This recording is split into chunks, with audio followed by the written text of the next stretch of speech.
Welcome to Night's Arcade, I'm Sleepless Knight, and I've been playing sci-fi survival strategy game Space Crew. We'll take a quick look at how the game is shaping up after I've turned on the lights. Don't go away.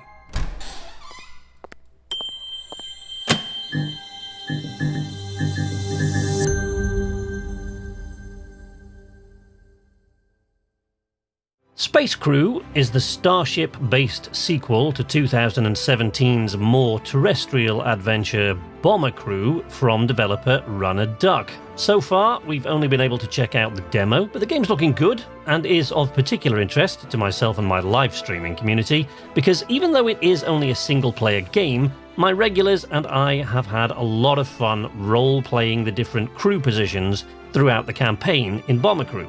We had a lot of laughs with it, and we're all looking forward to doing more of that when Space Crew arrives in September.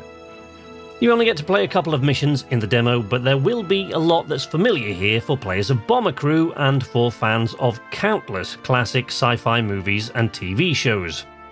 You are aboard the Earth-orbiting space station Athena, and from here you can choose missions in the briefing room, visit the hangar to customize your ship, upgrading weapons and ship systems. You can equip your crew with the gear they will need on their missions, or recruit new crew in the highly unlikely event that they should be shot, burned, or asphyxiated in the cold vacuum of space.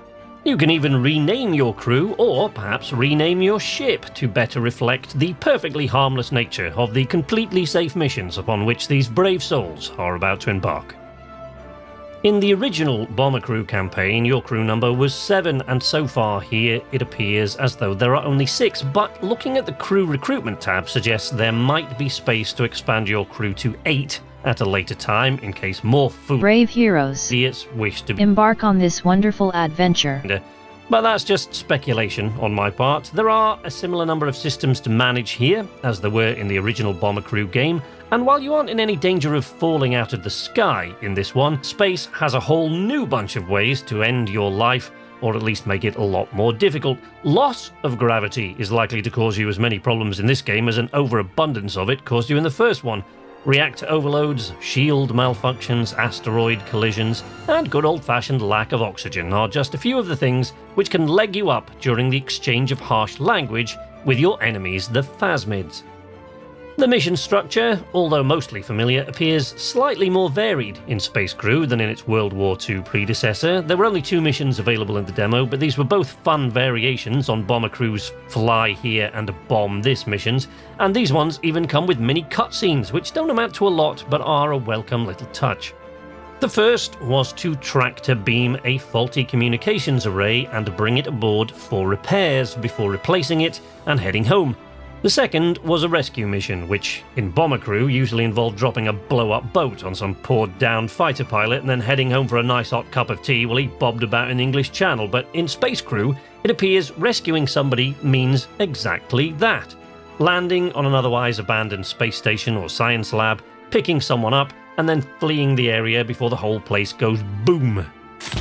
But to add even more fun, the rescued person essentially becomes a sort of loose cannon aboard your ship, because you must obviously get them home alive, but as far as I could see, there is no way to control that person, like you can control the rest of the crew.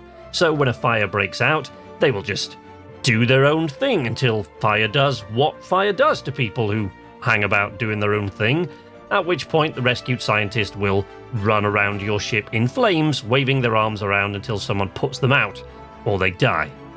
The only constant in all of these missions is the enemy. The pesky Phasmids present much the same challenge that the Luftwaffe did in Bomber Crew. What the pilot of a Messerschmitt 109 could not do, however, was to come aboard and shoot you in the face when he got bored of flying around taking pot shots at your little tin can. The Phasmids can and will do exactly that, at which point you'll have to put down the fire extinguisher and let the flaming doctor take care of themselves while you pick up a weapon to repel boarders. And whilst in Bomber Crew you could always keep flying away whilst shooting at the enemy in the hope they would drop out of range or turn back for lack of fuel, that doesn't seem to be an option in Space Crew because, as Douglas Adams liked to remind us, space is big. So even though it doesn't look as though we will venture outside our own star system in this game, we still have to navigate between mission areas using hyperspace jump gates.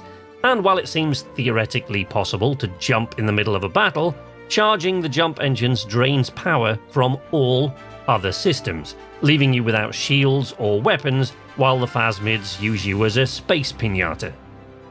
The tagging system in Space Crew needs a little work. I think it's disorienting and clunky at the moment, but other areas seem to have been streamlined since Bomber Crew, and I particularly like the addition of those little in-game cutscenes. It would have been the easiest thing in the world for a blocky, pixelated little strategy game like Space Crew to simply ignore this sort of thing altogether, like some much larger developers we might mention did with their space games. But those are the sorts of little touches that make all the difference to a gamer like me, really helping you to feel the drama and the relief when your tattered craft limps home safely.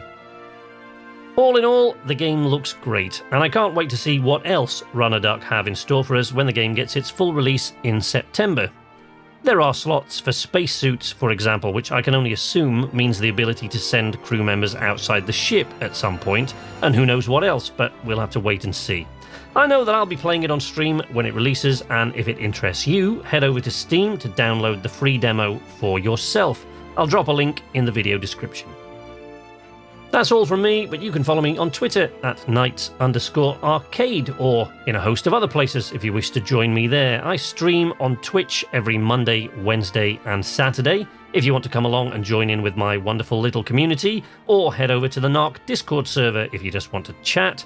You can find the link to these places, as well as the KnArc Facebook page and the KnArc Patreon pages in the video description. But if you don't want to do any of those things, simply leave a like if you like this video, subscribe if you want to see more from me in the future, and ring the notification bell to be notified whenever I post new content. But until next time, from Knights Arcade, this is Sleepless Night, saying nighty-night.